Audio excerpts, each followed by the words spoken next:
sommes en train de boucler une étude du schéma régional d'aménagement et de développement durable du territoire. Il ressort que la région du Sud-Ouest a trois grandes potentialités. Il y a le domaine agro-sylvo-pastoral, le domaine culturel et touristique et le domaine minier. Revenant sur le domaine agro-sylvo-pastoral, il faut dire que la région du Sud-Ouest est suffisamment arrosée. Nous enregistrons entre 900 et 1200 mm d'eau par an, ce qui favorise l'activité de l'agriculture et de l'élevage. Une étude aussi menée en 2013 a prouvé que la province du Numbiel, par exemple, est la province la plus boisée au Burkina Faso, ce qui fait que c'est une province qui regorge de potentialités et qui permet en tout cas à la population de mener des activités sur le plan des produits forestiers non liés. Cette province est en passe de devenir la première aussi au niveau national sur la production d'IAM. Pour le domaine culturel et touristique, nous avons plusieurs sites touristiques. Et le plus emblématique reste les ruines de l'Oropénie, inscrites sur le patrimoine mondial de l'UNESCO depuis 2009. En dehors des ruines de l'Oropénie, nous avons des potentialités même au niveau des chefs-lieux de province.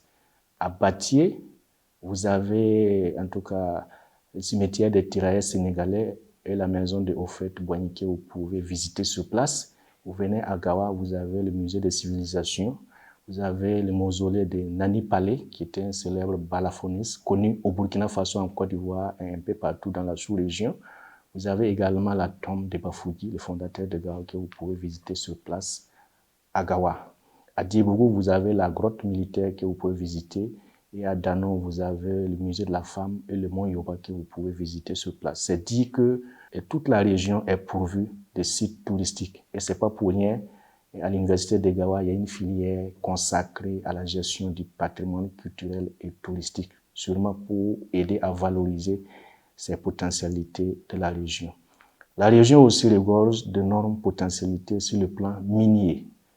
Alors, une étude menée en 2017 a prouvé que sur 9,4 tonnes d'or produits sur le plan artisanal, la moitié provient de la région du Sud-Ouest, soit 4,7 tonnes, ce qui a généré plus de 118 milliards de francs CFA, ce qui fait dire que la région du Sud-Ouest est vraiment riche sur le plan minier. Malheureusement, comme je viens de le dire, l'orpaillage est artisanal. Donc, c'est un domaine qui n'est pas suffisamment organisé, de sorte qu'on ne sent pas trop, pour le moment, son impact sur la vie sociale et économique des populations de la région. Du reste, l'État a pris à bras le corps ce domaine. D'ailleurs, la journée des artisans miniers, la dernière édition, a eu lieu à Gawa, c'est pas pour rien, et le thème était en relation avec la formalisation des sites miniers. Et nous venons d'installer un nouveau directeur régional en charge des mines et des carrières.